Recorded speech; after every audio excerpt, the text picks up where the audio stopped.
வாழுகிற தலைவர் உலக இலக்கியங்களை தமிழுக்கு நிகராக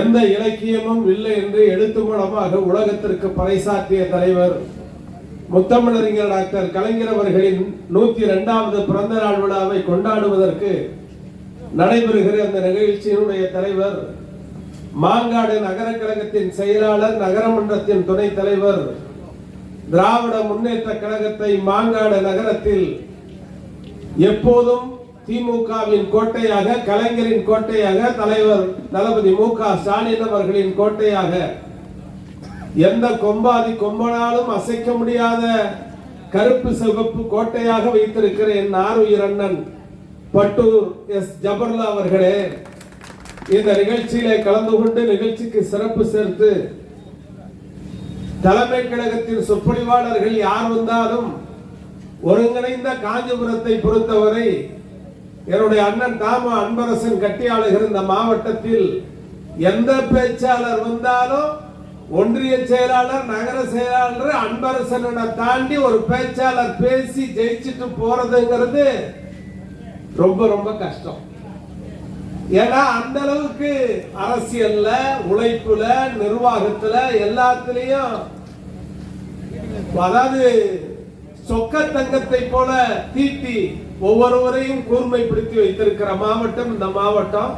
எனவே அந்த அடிப்படையில் ஒரு தலைமை கழகத்தின் சொற்பொழிவாளருக்குரிய பாங்கோடு உரையாற்றி அமர்ந்திருக்கிற ஒன்றிய கழகத்தினுடைய செயலாளர், மாவட்ட ஊராட்சிக்குழுவுடைய தலைவர், திராவிட முன்னேற்ற கழகத்தினுடைய கருப்பு சிறுத்தை எங்கள் ஆருயிர் அண்ணன் பாசத்திற்குரிய படப்பையா மனோகரன் அவர்களே, இந்த நிகழ்ச்சியிலே கலந்து கொண்டு நிகழ்ச்சிக்கு சிறப்பு சேர்க்கிற என் ஆருயிர் அண்ணன் தலைமை பொதுக்குழு உறுப்பினர், என்றாலும் நான் போற்றுகிற, மதிக்கிற, வணங்குகிற எம்.ஆர். சீனிவாசன் அவர்களே, என் ஆருயிர் அண்ணன் எம்.எஸ். மகேந்திரன் அவர்களே, ஜி.எம். வில்லியம்ஸ் அவர்களே, மரியாதைக்குரிய ஆர். சாரதி அவர்களே, ஜி. ராம் அவர்களே, கே.ஜி. சங்கர் அவர்களே, இந்த நிகழ்ச்சியிலே மிகச் சிறப்பாக பாடி அமர்ந்திருக்கிற தலைவர் கலைஞர் அவர்களுக்கு நாகூர் அணிப்பாவை போல நம்முடைய திராவிட மாடல் ஆட்சி நாயகருக்கு இசையரசு, கலைமாமணி, தமிழ்நாடு சிறுபான்மை மக்களுடைய நலவாரியத்தினுடைய துணைத் தலைவர் என் ஆருயிர் அண்ணன் ஆயிரவளுக்கு உசேன் அவர்களுடைய மருமகன், அவருக்கு தெரிந்ததெல்லாம் தளபதி தளபதி தளபதி என்பதை தவிர வேறு எதுவும் தெரியாது என்கிற உணர்வோடு வாழுகிற இறையன்பன் குத்தூஸ் அவர்களே, இந்த நிகழ்ச்சியில கலந்து கொண்டிருக்கிற அண்ணன் ஆர். பாஸ்கரன் அவர்களே, ஏ.கே. அப்துல் ரஹ்மான் அவர்களே, மரியாதைக்குரிய மருத்துவர் க. ராஜேஷ் அவர்களே, யு. நளினி அவர்களே, என் அருமை தம்பி எம்.எஸ். கதிரவன் அவர்களே, டி. பெருமாள்ராஜ் அவர்களே, ஞானவேலன் அவர்களே, மா. தம்பிதுரை அவர்களே, தனசேகரன் அவர்களே, ராஜேஷ் அவர்களே, நன்றி உரை ஆற்ற இருக்கிற வெங்கடேஷ் அவர்களே, குழுமி இருக்கிற நல்லவர்களே, நடுநிலையாளர்களே, ஆங்காங்கே செய்திகளை கேட்டுக்கொண்டிருக்கிற நம் வாக்காளர் சொந்தங்களே, உங்கள் அனைவருக்கும் நெஞ்சம் நிறைந்த வணக்கம். மணி 8:45 ஆச்சு.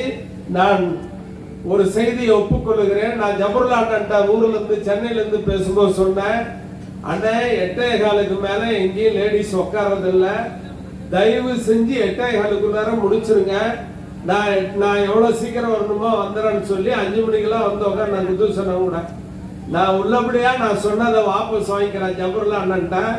காரணம், திருவான்மியூர்ல கூட்டம் பேசுற 8:15 எந்திரிக்கிற 2000 பெண்கள் அப்படியே எந்திரிச்சிட்டாங்க. 1000 விளக்குல கூட்டம், 1000 விளக்கு அந்த பகுதியில பேசும்போது 8:35 8:41 எந்திரிச்சாங்க. தமிழ்நாட்டில் நான் அடக்கத்தோடு சொல்லுகிறேன், உட்கார்ந்த இடத்தில் ஒருவர் கூட எழாமல் உட்கார்ந்து இருக்கிற பெண்கள் கூட்டம் மாங்காடு நகரத்தில் தான். அது இந்த மண்ணுக்கே உரிய அந்த பாங்கு. மணி 8:45 ஆச்சுன்னு நான் அங்க பார்த்துக்கிட்டே இருந்தேன். எங்க அண்ணன் ஜபர்லா அண்ணன் பேசும்போதும் பார்த்தேன், எங்க அண்ணன் படப்ப மனோகரன் பேசும்போதும் பார்த்தேன். மத்த ஊரு கூட்டமா இருந்ததுன்னா என்ன ஆகுன்னா, நாங்க இங்க பேசிட்டு இருப்போம், அங்க நம்ம அக்கா தங்கச்சிங்க பேசிக்குவாங்க, சாம்பார வச்ச புளி குழம்பா, வீட்டுக்காரன் வந்திருப்பான், அவனை ஏன் நடப்படுத்துற நேரத்துல ஊர்ல இல்லாத புருஷனை எங்க அம்மா கட்டி கொடுத்துட்டு இந்நேரம் கட்டிங் போட்டிருப்பான், வந்திருப்பான். இது கூட்டம் முடிஞ்சு பேசிக்கலாம். இது நாங்க பேசிட்டு இருக்கோம், அங்க ஒரு கூட்டம் நடந்துட்டு இருக்கோம். எங்க எதுக்காப்புல நம்ம அக்கா தங்கச்சிங்கிட்ட மணி 8:45 நாங்க இங்க பேசிட்டு இருப்போம், அவங்க அங்க பேசிட்டு இருந்திருப்பாங்க. இந்நேரம் கையல் முடிஞ்சிருக்கும். 9:30 மணிக்குள்ளார எதிர்நீச்சல் போட்டுருவான். இந்த படப்ப மனோரம் விடுவானா என்னன்னு தெரியல. இந்த குண்டை வேற ஏறி நின்றுட்டு அலன்னு அளக்கிறான் அப்படின்னு நினைக்கிற அக்கா தங்கச்சிகளே இருப்பீங்க. சிறகடிக்க ஆசை பார்த்தலான்னு விஜய் டிவியில பாக்குற நம்ம அக்கா தங்கச்சிங்களும் இருப்பீங்க. பாக்கியலட்சுமி அது பாரு, அவன் ஒரிஜினல் பொண்டாட்டியை விட்டுட்டு டூப்ளிகேட் பொண்டாட்டியோடய சுத்திட்டு இருந்தான். இப்பதான் ஒரிஜினல் பொண்டாட்டியோட சுத்திட்டு இருக்கிறான். தொடர்ந்து போட்டான், என்ன ஆகுன்னு தெரியல. அதுல அவன் புள்ள பாரு, இவனே 2 பொண்டாட்டி. அவன் புள்ள அப்பா என்ன காலேஜ்ல போற வழியில இறக்கிறேன்னு சொல்ல, இவன் உஷாரா நீ காலேஜ்ல தானம்மா நானே விட்டுறேன், இல்லப்பா என்ன இங்கேயே விட்டுருங்கன்னு வலு கட்டாயமா இறங்கி பேக்கரிக்குள்ளார போனோன்னு அப்பகாரனுக்கு சந்தேகம் வந்து உள்ள போறான். அவன் லவ்வரோட உட்காந்து பேசிட்டு இருக்கான். தொடர்ந்து போட்டான், என்ன ஆச்சுன்னு தெரியல. ஆமா, அந்த சிறகடிக்க ஆசையில அவளை பாத்தியா, இந்த 2 மருமகள் அவ படுத்துற பாடு மாமியாக்காரி. ஐயோ இந்த எதிர் நீச்சல்ல 4 மருமவ. இந்தாரு ஈஸ்வரி அப்படின்னா அவ ஒரு பக்கம், அவன் குணசாகர எல்லா வேலையும் பண்ணிட்டு இருக்கிறான். இவ்வளவு சீரியலையும் அவங்க மறந்துட்டு நம்ம அக்கா தங்கச்சிங்க எல்லாம் உட்கார்ந்து இருக்கீங்கன்னா எதை காட்டுதுன்னா, இந்தியாவிலேயே சிறந்த முதலமைச்சர் மு.க. ஸ்டாலின் என்கிற வரலாற்று தலைவன் இந்த நாட்டை ஆளுகிறார். எனவே அவரை பத்தி நமக்காக ஆட்சி நடத்துகிற அவரை பத்தி பேசுவாங்க, நம்ம கேட்போம் அப்படின்னு உட்கார்ந்து இருக்கீங்க. இப்ப எங்க அண்ணன் படவரன் பேசும்போது சொன்னார், இது பெண்களுக்காக நடைபெறுகிற ஆட்சி அப்படின்னு சொன்னார். அது உண்மைதான், இது பெண்களுக்காக நடைபெறுகிற ஆட்சி. நாங்க வர்ற நேரத்துல நான் பேச்சின் வேகத்துக்கு வேற பக்கம் போறதை விட நான் வருகிற தேர்தலிலேயும் நாங்கள் தான் ஜெயிப்போங்கிறதுக்கு ஒண்ணு மட்டும் சொல்லிட்டு வேற பக்கம் போறேன். என்னன்னா, நான் அறிந்தவரை தெரிந்தவரை ஒருங்கிணைந்த தஞ்சை மாவட்டத்தில் தான் தலைவர் கலைஞர் அவர்கள் ஒவ்வொருவரையும் ஒவ்வொரு மாவட்டத்தில் உருவாக்கி வச்சிருப்பார். தஞ்சை மாவட்டம்னா கோசிமணி, சேலம்னா வீரபாண்டி ஆறுமுகம், திருச்சின்னா அன்பில் தர்மலிங்கம், அந்த பக்கம் தூத்துக்குடினா தூத்துக்குடி பெரியசாமி, இப்படி ஒவ்வொரு மாவட்டத்துக்கும் ஒவ்வொருத்தரும் உருவாக்கி இருப்பார். நம்ம காஞ்சிபுரத்தை பொறுத்த வரைக்கும் மாவட்டத்துல அண்ணன் தாமோ அன்பரசன். நான் அடக்கத்தோடு சொல்லுகிறேன், கோசி மணி அவர்களிடத்திலே ஒரு அற்புதமான பழக்கம் இருக்கு. என்னன்னா, அவர் இறந்ததற்கு பிறகும் அந்த ஒருங்கிணைந்த தஞ்சை மாவட்டத்தை அவருக்கு நிகராக கட்டி ஆளுகிற வல்லமை மிக்க அடுத்த தலைமுறையை உருவாக்கிய பெருமை கோசிமணிக்கு திமுக வரலாற்றில் இடம் உண்டு. கோசிமணிக்கு பிறகு படப்பை என்றால் மனோகரன், மாங்காடு என்றால் ஜபர்லா என்று ஒவ்வொரு ஊருக்கும் ஒரு தலைவர்களை உருவாக்குகிற ஆளுமை அன்பரசன் என்கிற மகத்தான தலைவனுக்கு இந்த மண்ணிலே உண்டு. இது எல்லோருக்கும் வாய்த்து விட. ஆக திராவிட இயக்கம் ஏன் நாங்க திருப்பி எங்க அண்ணன் சொல்லும்போது சொன்னாருன்னா ஜெயிச்சிருவோம் அப்படின்னா, இது முழுக்க முழுக்க பெண்களுக்காக நடைபெறுகிற ஆட்சி. வர்ற தேர்தலில் எங்க அண்ணன் அன்பரசனை கூட்டிட்டு போய் எங்க தலைவர்கிட்ட தயவு செஞ்சு வர்ற தேர்தலில் ஆம்பளைங்களுக்கு இடஒதுக்கீடு கொடுங்கன்னு கேட்க போறோம். எங்க நிலைமை அப்படி இருக்குது. ஏன்னா இப்போ தேர்தல் நேரத்தில் நாங்க எங்க தலைவர் தேர்தல் நேரத்தில் என்ன சொன்னாரு, நாங்க ஜெயிச்ச உடனே நகர பேருந்துல எல்லாம் பெண்கள் போக பஸ் கட்டணம் இல்லைன்னா, உடனே எங்க ஐயா சரவணபவன் ஹோட்டல் முதலாளி எடப்பாடி பழனிசாமி சொன்னாரு, நடக்காது நடக்காது அப்படின்னாரு. இப்போ அது தோசை சொல்றது நடக்காது அப்படின்னாரு. நாங்க சொன்ன நடக்கும். ஏன்னா கருப்பு இனத்தினுடைய வரலாற்றில் மார்ட்டின் லூதர் கிங்கனுடைய மாபெரும் போராட்டம் என்ன தெரியுமா? ரோசின்னு ஒரு பொண்ணு பஸ்ல ஏறினுச்சு. ஏறின உடனே வெள்ளக்காரன் எட்டி வந்துச்சு, ஏண்டி நீ எல்லாம் பஸ்ல வரலாமான்னா, ஒரு பொம்பளை பஸ்ல ஏறத மறுத்தான். அதுதான் மார்ட்டின் லூதர் கிங்கனுடைய மகத்தான புரட்சியாக கருப்பு இனத்தினுடைய விடியலுக்கான விதையாக அமைந்தது. ஒரே ஒரு பெண் பஸ்ஸிலே ஏறுவதற்கு உரிமை மறுக்கப்பட்டது கருப்பு இன வரலாற்றில்.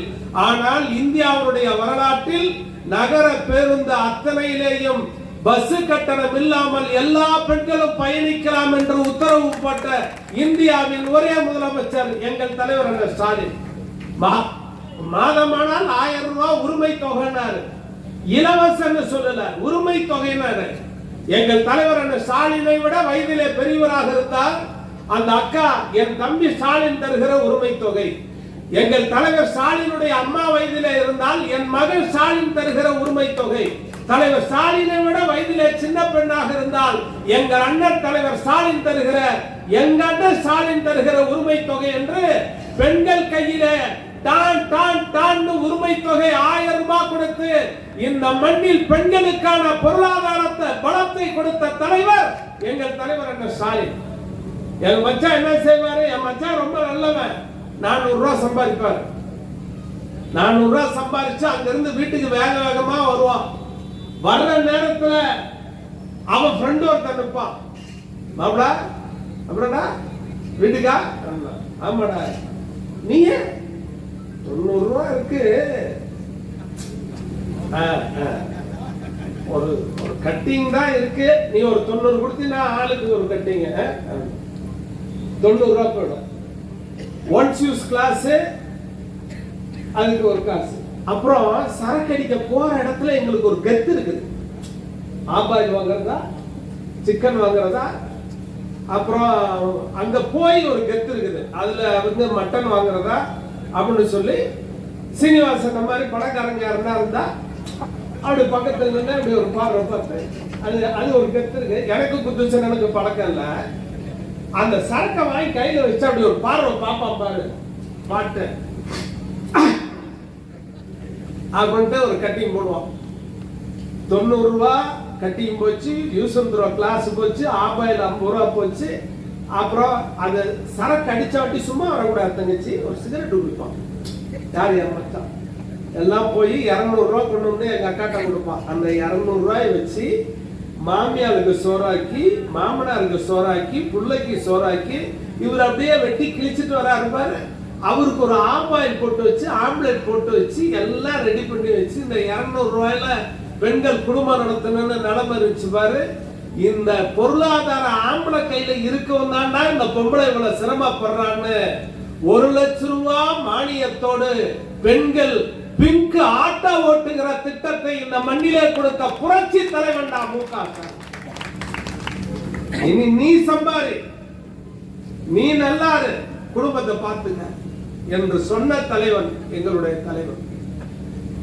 காலேஜில் பாப்பா படிச்சுக்கிட்டே இருக்குது, எல்லாரும் செல்லு சைலண்ட்ல இருக்குது. 1ஆம் தேதியில இருந்து 5ஆம் தேதிக்குள்ளார அப்படின்னு ஒரு சவுண்ட் வரும். எழுதிட்டு இருக்கிற பாப்பாக்கு தெரியும், சொல்லி கொடுக்குற டீச்சருக்கு தெரியும், பேராசிரியருக்கு தெரியும். என்னென்ன அப்படின்னு சவுண்ட் கேட்டுச்சுன்னா என்ன அர்த்தம்? உயர் கல்வி 1000 ரூபாய் படிக்கிற பெண்ணுக்கு செல்போன்ல விழுந்துருச்சு. என் தலைவன் கொடுத்துட்டான், வந்துருச்சு. அதுக்கு தெரியுது 1000 ரூபாய் போட்டாரு தலைவர். எங்க அப்பாட்ட கேட்டா கொடுக்கல, எங்க அம்மாட்ட கேட்டா கொடுக்கல, எங்க அண்ணன் கிட்ட கேட்டா கொடுக்கல, என் தலைவர் ஸ்டாலின் கொடுத்துட்டாருங்கிற அந்த தெம்பு இருக்குது பார். அதான் நாளைக்கு காலையில அந்த இவர் வந்தார் பாரு, நேத்து டெல்லியில இருந்து ஒருத்தர் வந்தாரு, சமோசா. அந்த சமோசாவும் சரி அமோசாவும் சரி, அவங்க என்ன பேசுறாங்க? டிஎம்கே பார்ட்டி அங்க அங்க மேல நின்னுட்டு டிஎம்கே பார்ட்டி नेक्स्ट தேர்தல் समोसा है परोठा है उठला का बटला का है बड़प्पा मनोहर है जबरलो बकरीद नहीं है இரண்டு குதூஸ் பிரியாணி है நேத்து நாங்க அமித்ஷா ஜி மோடி ஜி இது தமிழ்நாடு ஜி செத்து போனதற்கு பிறகும் படுத்துக் கொண்டே வெற்றி பெற்ற கலைஞர் பிறந்த மண்ணடா இந்த மண்ணு. நீ வந்தேல எங்களுக்கு இருக்கிற பவானி சாகர் டேம் ஒண்ணு இருக்கு, மேட்டூர்ல காவேரி டேம் ஒண்ணு இருக்கு. நீ இந்த நாட்டு மேல அக்கறை இருக்கிறவன் பவானி சாகர் டேம், மேட்டூர் டேமுக்கு அடுத்து இன்னொரு புதிய டேம் ஒன்று இந்த நாட்டுக்கு நான் ஒரு புது ஆலோசனை சொல்றேன், ஃபண்ட் கொடுக்கிறேன், புதிய அணைய ஒன்று கட்டுங்கன்னு சொல்லியிருந்தா அமித்ஷாஜி நீ கிரேட் சமோசாஜி சொல்லல. இவ்வளவு பேர் நீட்டுக்கு எதிராக செத்துருக்கோம். நான் நீட்டை தள்ளுபடி பண்றேன் நீ சொன்னையா? ஜிஎஸ்டி வரைக்கு ஜிஎஸ்டி நாங்க இவ்வளவு பணம் வாங்கி இருக்கிறோம், திருப்பி இவ்வளவு தரணும், நான் இந்த நிமிஷத்துல இந்த பணத்தை ரிலீஸ் பண்றேன் சொன்னையா? இவ்வளவு பணம் நீங்க வெள்ள நிவாரணத்துக்கு கேட்டீங்க, நான் கொடுக்காம விட்டுட்டேன், இப்ப நான் ஃபண்ட் கொடுக்கிறேன் சொன்னையா? சொல்லலையே. யாரை ஏமாத்துறதுக்கு கதை விடுற? நாங்க எவ்வளவு பெரிய ஆள்லாம் பார்த்துட்டா என் தலைவன், எங்க அண்ணன் தலைவர் ஸ்டாலினை சாதாரணமா நினைக்கிறியா? எல்லாரும் பிறந்ததுக்கு பிறகுதாடா கருப்பு சாப்பு வேட்டி கட்டணும். நாங்கெல்லாம் என் தலைவன் அவங்க அம்மா வயிற்றுல இருக்கும் போதே கருப்பு சாப்பு கொடியோட பிறந்தோம்டா. சும்மா ஆளாளுக்கு வந்து கதை சொல்றானுங்க. யாரு எங்க தலைவர்? கலைஞர். இந்த நாட்டை எம்ஜிஆரை உருவாக்கியவர் கலைஞர். மந்திரி குமாரி படத்துல நாங்கெல்லாம் பிறக்கல, எங்க அம்மா பிறந்தானே தெரியல. மந்திரி குமாரி படத்துல எம்ஜிஆர் வசனம் சொல்லுவாரு, எம்ஜிஆர் வசனம் பேசுவாரு, கலைஞர் எழுதியிருப்பார். காட்டில் புலி மானை வேட்டையாடுகிறது, காதலில் மான் புலியை வேட்டையாடுகிறது. கலைஞரோட வசனம். எப்போ? மந்திரி குமாரி. மழைக்கல்ல எம்ஜிஆர் வாயில கத்தி வச்சு அந்த வீட்டுல வந்து அப்படி வந்து இறங்குவார். கதாநாயகி பானுமதி அம்மா, எம்ஜிஆர் பின்னாடி இருப்பாரு, இந்த அம்மா திரும்பி பார்க்காது. அந்த காலத்து சினிமா நான் சொல்றது. திரும்பி பார்க்காம, இந்த நேரத்தில் நீங்கள் இப்படி வருவது ஒரு ஆடவர் ஒரு பெண்ணின் அறைக்குள் எப்படி அப்படின்னு அந்த அம்மா டயலாக். உடனே அவர் வாயில இருந்து கத்தி எடுத்துட்டு எம்ஜிஆர் சொல்லுவாரு, நாணம் பெண்கள் ஆடவர் மீது தொடுக்கும் முதல் பானம். எப்போ? நானும் பிறகுல, எங்க அம்மாவும் பிறகுல. பாலகட ரோஜாக்கள் அம்மா லட்சுமி அம்மா கதாநாயகி, அண்ணன் சத்யராஜ் கதாநாயகன்.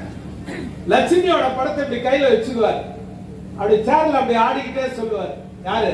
சத்யராஜ் அண்ணன். வசன கலைஞர். சூர்யா, உனக்கு யார் இந்த சூடான பெயரை சூட்டியது சூர்யா?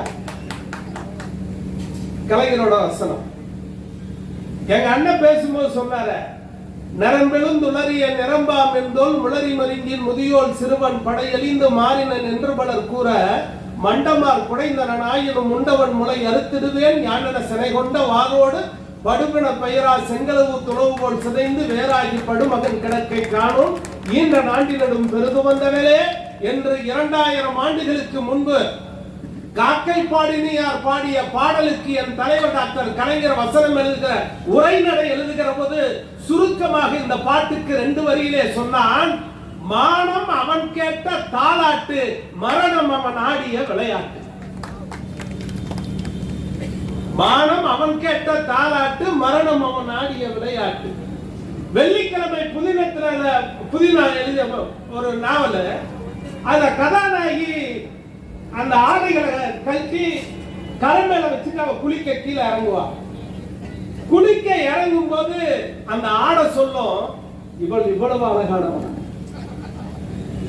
தலைவரோட வசனம். எதுக்காக சொல்றேன்னா, இது கலைஞரோட பிறந்த நாள்.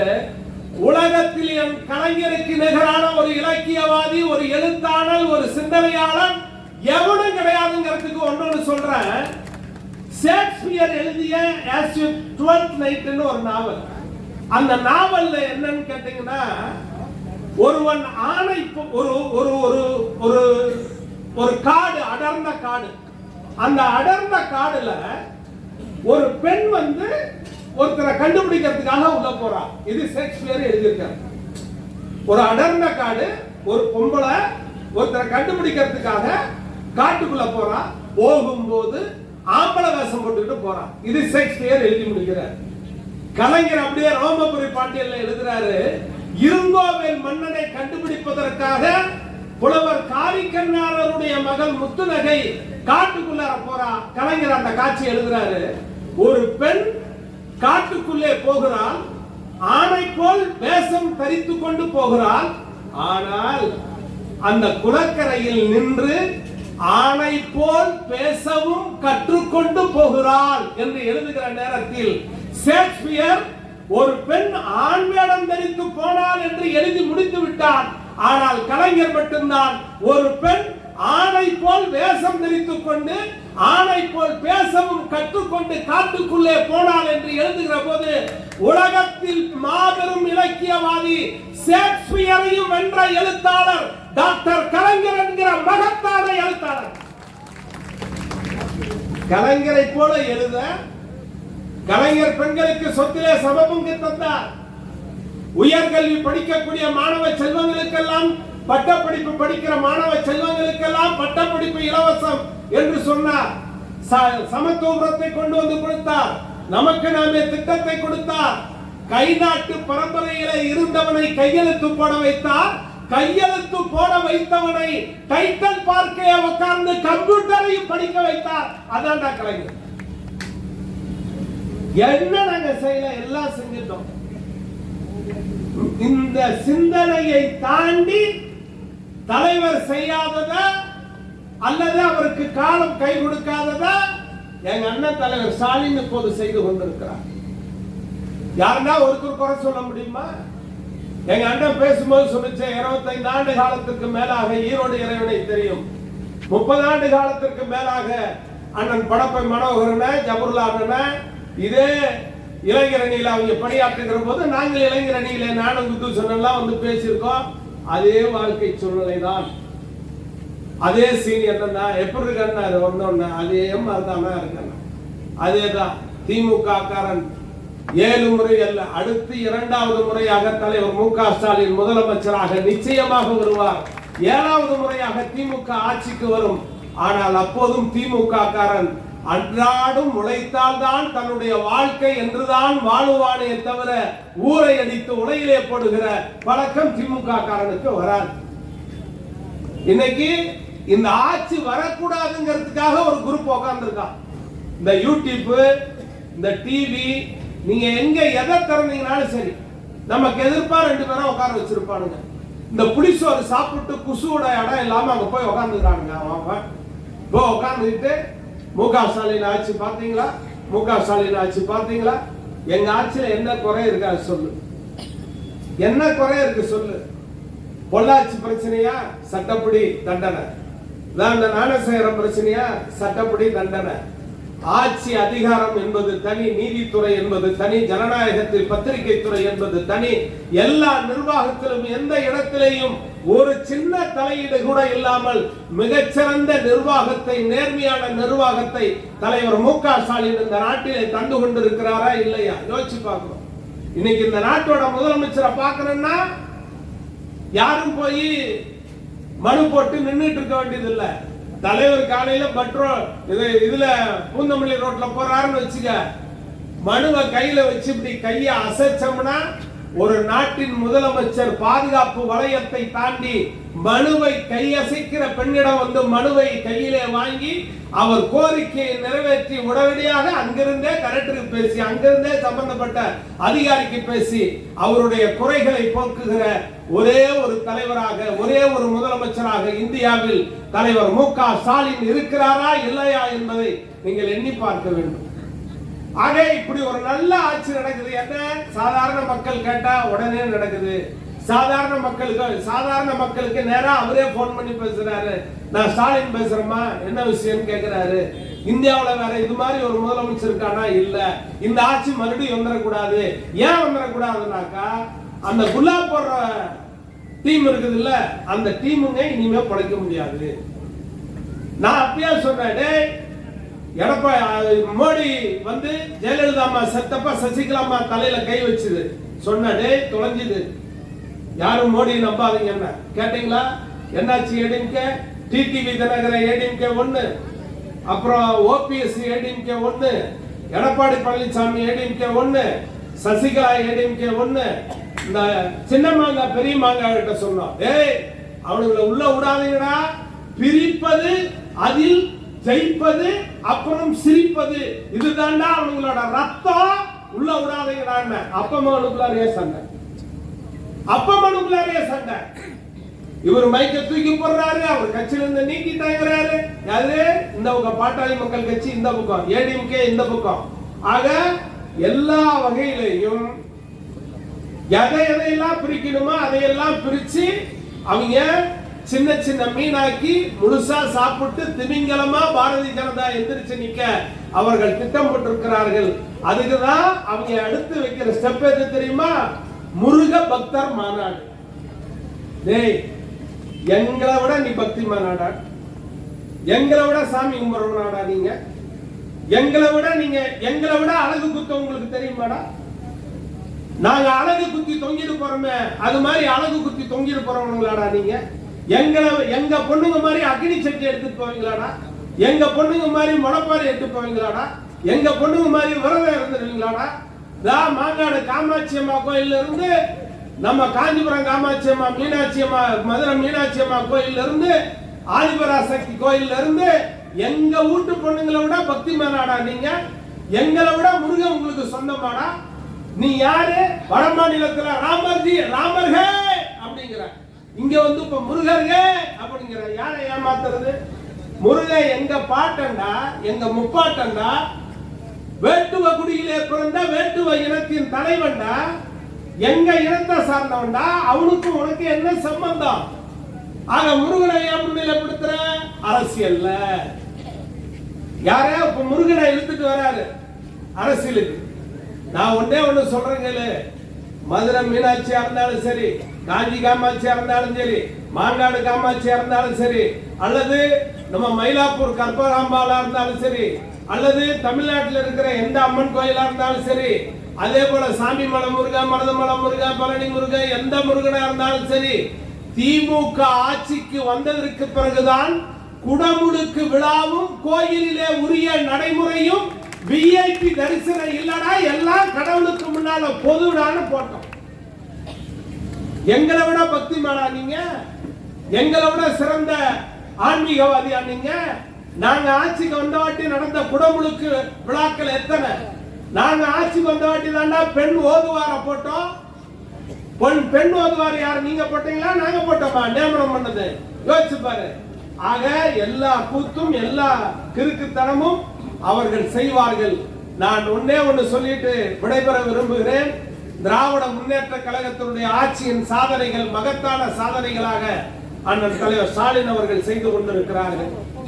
சாதாரண சாமானிய ஏழை எளிய எல்லா மக்களுக்குமான ஆட்சி இந்த ஆட்சி, வணிக பெருமக்களுக்கான ஆட்சி இந்த ஆட்சி, நெசவாளர்களுக்கான ஆட்சி இந்த ஆட்சி, உழைக்கும் மக்களுக்கான ஆட்சி இந்த ஆட்சி, பெண்களுக்கான ஆட்சி இந்த ஆட்சி, இஸ்லாமிய சொந்தங்களுக்கான ஆட்சி இந்த ஆட்சி. எனவேதான் இந்த ஆட்சியை எதிர்த்து நடிகர் சீமான் ஒரு பக்கம், அப்புறம் நடிகர் விஜய் ஒரு பக்கம்,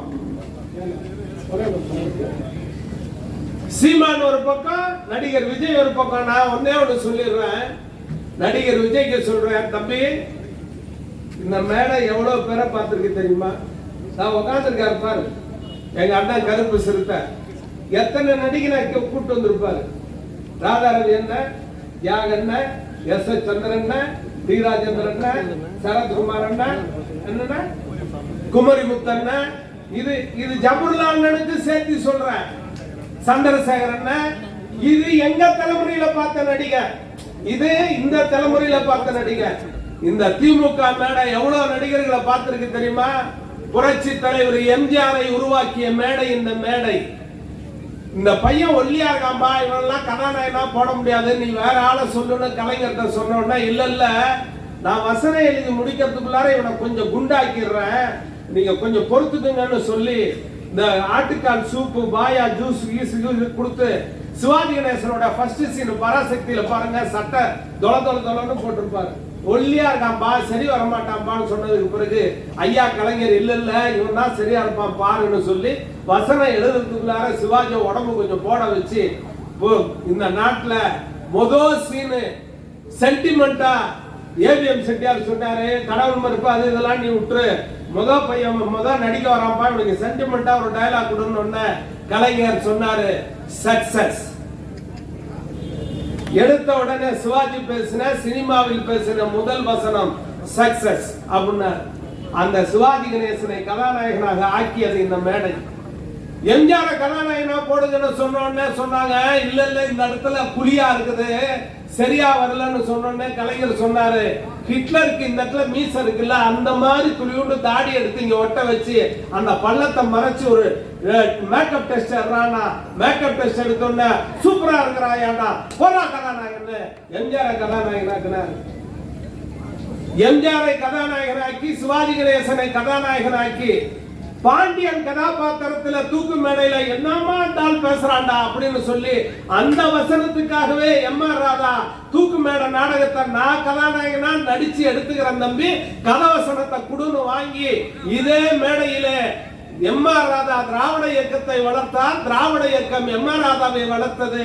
எம்.ஆர். ராதாவை பார்த்த மேடை, எம்.ஆர். ராதாரவியை பார்த்த மேடை, நடிகர் சந்திரசேகரை இப்போதும் கொண்டாடுகிற மேடை, நடிகர் தியாகை பார்த்த மேடை, தடாகத்தில் மீண்டெண்டும் காமத்தில் தடுமாறி தாமரை பூ மீது விழுந்தனவோ, இதை கண்ட வேகத்தில் பிரம்மனும் மோகத்தில் படைத்திட்ட பாகம்தான் உன் கண்களோ, இடையில் பின்னழகில் 2 குடத்தை கொண்ட புதிய தம்புராவை மீட்டி சென்றான்னு சொல்லி அற்புதமா மைதிலி எண்ணி காதலியில பாட்டு எழுதினான எங்க அண்ணன் டி ராஜேந்தர், அந்த டி ராஜேந்தரை வளர்த்த மேடை இந்த மேடை. இன்னும் சொல்ல போனா இப்போது கூட புரட்சி தமிழன் சத்யராஜை தோளிலை வைத்து கொண்டாடுகிற மேடை இந்த மேடை. இன்னும் சொல்ல போனால் வெளிப்படையாக சொல்ல வேண்டும் என்றால் கதாநாயகன் என்பவன் மானை தடவி கொடுப்பவன், மயிலை தடவி கொடுப்பவன், குயிலை வைத்துக் கொண்டு கொண்டாடுகிறவன் என்கிற சினிமா பிம்பத்தை உடைத்துவிட்டு பன்னிக்குட்டியை தடவி கொண்டு கதாநாயகனாக வெற்றி பெற முடியும் என்று காட்டிய உதயநிதி ஸ்டாலினை கொண்டாடுகிற மேடை இந்த மேடை. எவ்வளவோ நடிகர்களை பார்த்து விட்டோம். தம்பி விஜய் திமுக காரனை சாதாரணமாக நினைக்காதே, தேர்தல் வந்துவிட்டால் உன்னை என்று ஊதி தள்ளி விடுவான் என்பதை மறந்து விடார். திமுக காரனை சாதாரணமாக நினைக்காத, எங்களுக்குள்ள நாங்க சண்டை போட்டுக்கோம். யாரு நானும் ஜபர்லாமும் பக்ரீத்துக்கு நீ கறியை கொடுக்கல, அதெல்லாம் இருக்கு மனசுல இருக்கு இருக்கு. அது வேற. எங்க அண்ணன் படப்பை இந்த உறவு இருக்கிறது. படப்பை ஈரோட்டிலே பிறந்த இறைவனுக்கும் படப்பையிலே பிறந்த என்னுடைய அண்ணன் மனோகரனுக்கும் குன்றத்தூரிலே பிறந்த இந்த குடும்பம் ஒருங்கிணைந்த இந்த குடும்பத்தை வாழ வைக்கிற குடும்பத்தின் மூத்த அண்ணன் மோகலிங்கம் முதலியார் பெற்றெடுத்த எங்கள் குலக்குழந்து தாமோ அன்பரசன் என்கிற மகத்தான அமைச்சர். எத்தனையோ திட்டங்கள் இந்த மண்ணிற்கு, காஞ்சிபுரத்தின் அடையாளங்கள் எத்தனையோ அடையாளங்களை தொழில்துறையிலே உருவாக்கிய அமைச்சர், கல்வி நிறுவனங்களிலே உருவாக்கிய அமைச்சர். திமுக வரலாற்றில் நான் சின்ன வயதிலிருந்து தளபதியோட சுத்தி இருக்க, தளபதி அதிகபட்சமாக யாரையும் மிகைப்படுத்தி சொன்னதில்லை. ஆனால் ஒரே ஒருத்தனுக்காக சொன்னார், என் கண்ணிலே இருந்து கண்ணீர் வந்தால் அது அன்பரசன் கண்ணிலே இருந்து கண்ணீர் வரும். நான் சிரித்தால் அவர் சிரிப்பார், அவர் சிரித்தால் நான் சிரிப்பேன் என்று தமிழ்நாட்டில் ஒரு மாவட்ட செயலாளரை பார்த்து தலைவர் ஸ்டாலின் சொன்னார் என்றால் அது அன்பரசன் என்கிற மகத்தான ஒரு தலைவனுக்கு தான் சொன்னார். எனவே இந்த குடும்பம் இவ்வளவு பாசத்தோடு, எங்களுக்குள் 1000 எண்ணங்களும் ஓட்டங்களும் இருக்கலாம், ஆனால் எங்களுக்கான கௌரவம் என்ன தெரியுமா? வீதியிலே ஈரோடு இறைவன் நடந்து போகிற போது, இறையன்பு குத்தூஸ் நடந்து போகிற போது, நாங்கள் நடந்து நடந்து அப்படி போகிற போது வாங்கண்ணே என்று சொல்லுகிறானே, அதுவல்ல எங்கள் கௌரவம். நாங்கள் ரோட்ல போகும்போது வாசினி ஒரு டீ குடி என்று சொல்லுவதல்ல எங்கள் கௌரவம். நாங்கள் ரோட்டில் நடந்து போகிற போது என்ன ரோட்ல நடந்து போற, வா கார்ல ஏறு என்று சொல்லுவதல்ல எங்கள் கௌரவம். எங்களுக்கான கௌரவம் எது என்று சொன்னால், எங்கள் தலைவர் மு.க. ஸ்டாலின் 2வது முறையாக முதலமைச்சராக உட்காருவதுதான் எங்கள் கௌரவம். அதுதான் எங்களுக்கான அங்கீகாரம், அதுதான் எங்களுக்கான வெகுமதி, அதுதான் அவர் உழைத்த உழைப்பு. 70 வயசை தாண்டி இன்னைக்கும் கூலிங் கிளாஸ் போட்டுட்டு என் தலைவன் கார்ல விட்டு இறங்கி வந்தா ஆனப்பட்ட சினிமா ஸ்டார் எல்லாம் தோக்கிற பேரழகண்டா என் தலைவன். பக்கத்துல நிக்க முடியுமா? இப்ப நாங்களாம் கருப்பா இருக்கோம் விட்டுரு, வெள்ளையா இருக்கிறவனே நிக்க முடியல. மதவாதத்திற்கு எதிராக, சாதி வரிக்கு எதிராக, மாநில உரிமைக்காக, மாநில சுயாட்சிக்காக, மொழிக் கொள்கைக்காக எல்லா தளங்களிலும் நின்று ஒரே ஒரு தலைவனாக போராடுகிறார் தலைவர் மு.க. ஸ்டாலின். அவர் தலைமையில் களத்தில் நாம் நிற்கிறோம். தேர்தல் களத்தில் எல்லா தொகுதிகளிலேயும் என்று தலைவர் சொன்னார். 200 தொகுதி என்றார். 200ஐயும் தாண்டி நாம் வெற்றி பெறுவோம். தாமோ அன்பரசன் தலைமையில் ஒருங்கிணைந்த இந்த மாவட்டத்தில் எல்லா தொகுதியும் வெற்றி பெற்று மீண்டும் முதலமைச்சராக தலைவர் ஸ்டாலின் வர உழைப்போம் உழைப்போம் உழைப்போம் என்று கூறி தலைவர் கலைஞர் வாழ்க, தலைவர் கலைஞரின் புகழ் வாழ்க என்று கூறி விடைபெறுகிறேன். வணக்கம்.